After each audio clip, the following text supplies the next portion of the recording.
Today, on September 23rd, the Ukrainian Armed Forces broke through another section of the front line in the Kursk region. The breakthrough was carried out by units of the 95th Separate Airborne Assault Brigade of the Polissya Airborne Assault Troops. This is the second successful operation to break through the Russian border since the beginning of the operation in the Kursk region of the Russian Federation, the statement said.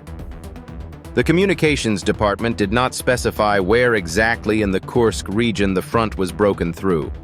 The video shows the making of passages in engineering barriers, the entry of airborne assault units into enemy territory, and the first battles in the border zone, where the tankers of the airborne assault troops destroy the enemy stronghold.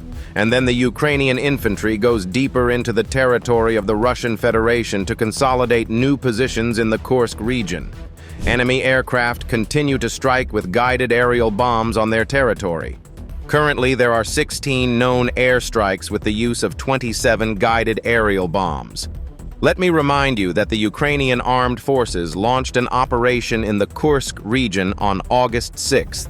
According to the Commander-in-Chief of the Ukrainian Armed Forces, Oleksandr Syrsky, as of August 27th, 1,300 square kilometers and 100 settlements were taken under control. In addition, about 600 Russian soldiers were captured.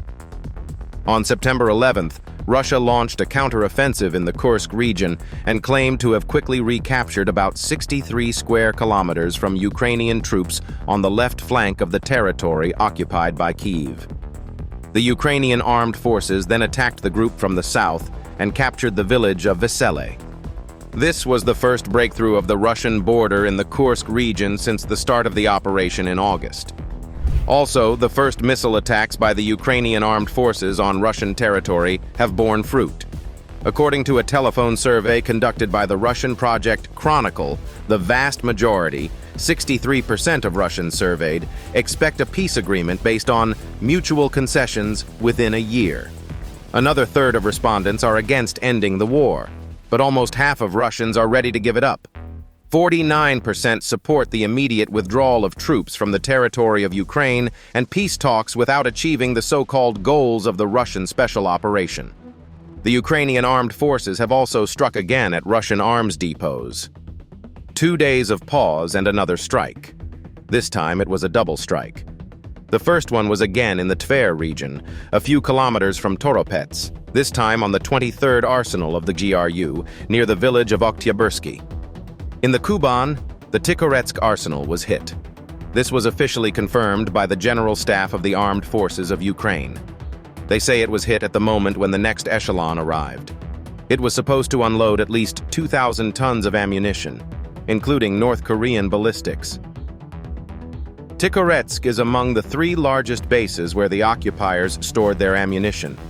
In terms of new military clashes on the territory of Ukraine, 121 battles took place over the day. The Russian army launched 2 missile strikes, 52 airstrikes, including 71 guided aerial bombs, and 625 kamikaze strikes, and fired over 3,900 times at Ukrainian troops' positions. In the Kharkiv sector, Russian terrorists unsuccessfully stormed the positions of Ukrainian troops near Vovchansk 4 times. Another battle is ongoing near the latter. According to available information, the enemy has lost more than 40 servicemen in killed and wounded in this area today.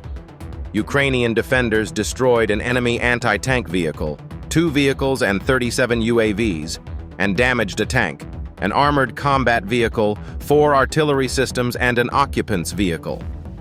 The enemy attacked Ukrainian fortifications 14 times in the Kupiansk sector, near Petropavlivka and Sinkivka. 5 enemy attacks are currently being repelled by Ukrainian troops near Makivka, Nevsky, and Bilohorivka in the Lyman sector. 7 enemy assaults were stopped near Chernishchina, Druzel-Yubivka, Novosadove, and Dibrova during the day. In the Siversky sector, Ukrainian troops stopped the enemy's attempt to improve the tactical situation near Vyimka. The occupants suffered losses. Another battle in this area is ongoing. In the Kramatorsk sector, 7 attempts by the invaders to advance near Kalinivka, Klishchiyivka, Hrihorivka, and Stupochki failed. 2 firefights are still ongoing. In the Toretsk sector, the occupants attacked 6 times in the areas of Dokhna, Toretsk, Shcherbinivka, and Nelipivka. Enemy bombers and attack aircraft were active. Fighting continues in 2 locations. The enemy is putting pressure, trying to advance in the areas of Nelipivka and Shcherbinivka. The enemy is intensively attacking Ukrainian defenders in the Pokrovsky sector. During the day, he carried out a total of 27 assault and offensive actions. Russian occupants are most active in the areas of Marinivka and Novotoretsk. Firefights continue near Mirolyubivka.